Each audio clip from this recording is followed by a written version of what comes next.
नमस्कार दोस्तों, हमारे चैनल पर आपका स्वागत है। मित्रों, इस दुनिया में सबसे बड़ा सत्य है वह है हमारी मृत्यु, जिसे चाह कर भी कोई टाल नहीं सकता। आपने देखा होगा कि हिंदू धर्म में जब भी कोई इस दुनिया को छोड़कर जाता है तो उसके बाद उसका अंतिम संस्कार अर्थात जला दिया जाता है। क्या आपने कभी सोचा है कि परिजनों के अंतिम संस्कार के बाद उसकी आत्मा के साथ क्या होता है? मित्रों, गरुड़ पुराण में बताया गया है कि मृत्यु के बाद यमलोक से 2 यमदूत आत्मा को 24 घंटे के लिए यमलोक ले जाया जाता है।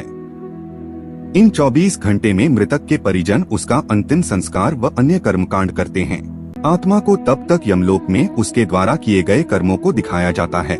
उसके बाद यमदूत उस आत्मा को यमदूत उसके घर छोड़ देते हैं।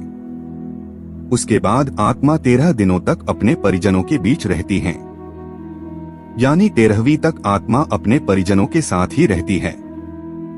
इसके बाद आत्मा फिर से यमलोक के लिए रवाना हो जाती है।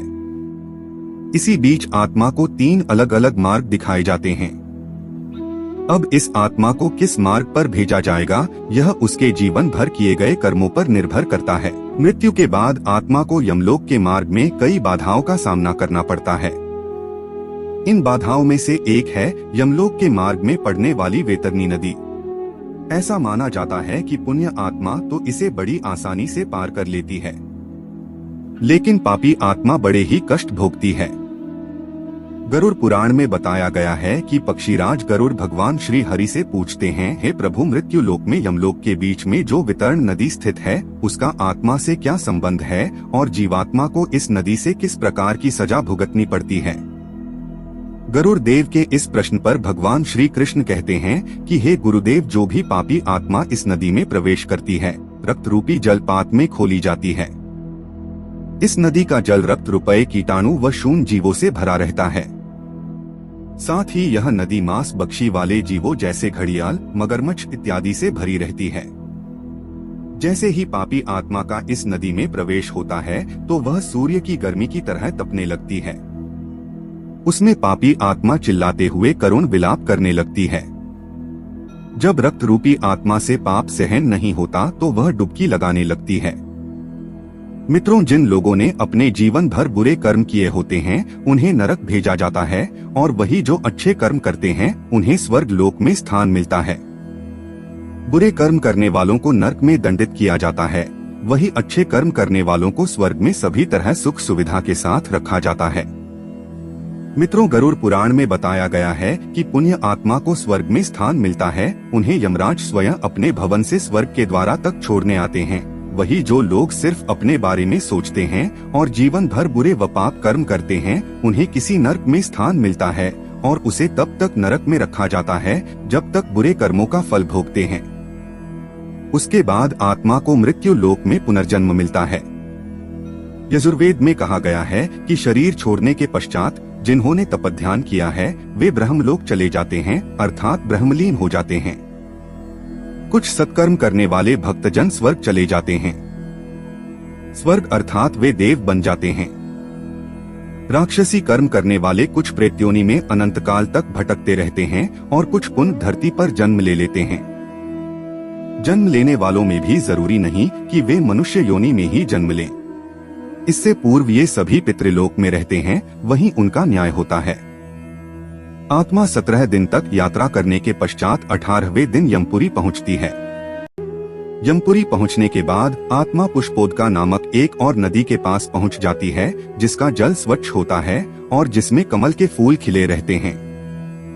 इसी नदी के किनारे छायादार बड़ का एक वृक्ष है, जहां आत्मा थोड़ी देर विश्राम करती है।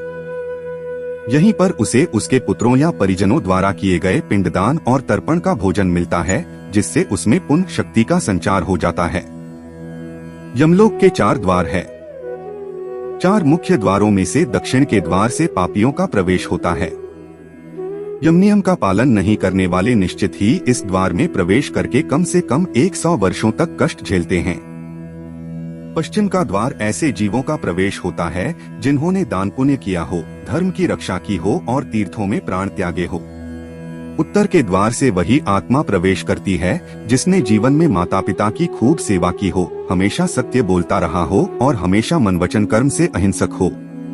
पूर्व के द्वार से उस आत्मा का प्रवेश होता है जो योगी, ऋषि, सिद्ध और संबुद्ध है। इसे स्वर्ग का द्वार कहते हैं। इस द्वार में प्रवेश करते ही आत्मा का गंधर्व, देव, अप्सराएं स्वागत करती हैं। माना जाता है कि जब कोई व्यक्ति मरता है तो सबसे पहले वह गहरी नींद के हालात में ऊपर उठने लगता है। जब आंखें खुलती हैं तो वह स्वयं की स्थिति को समझ नहीं पाता है।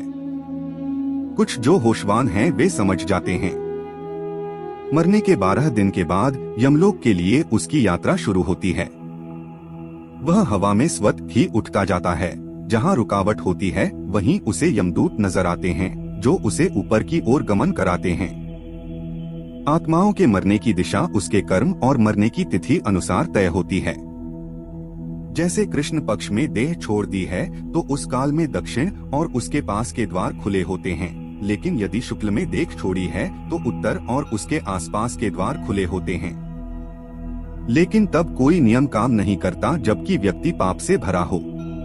शुक्ल में मरकर भी वह दक्षिण दिशा में गमन करता है। इसके अलावा उत्तरायण और दक्षिणायन सबसे ज्यादा महत्व होता है।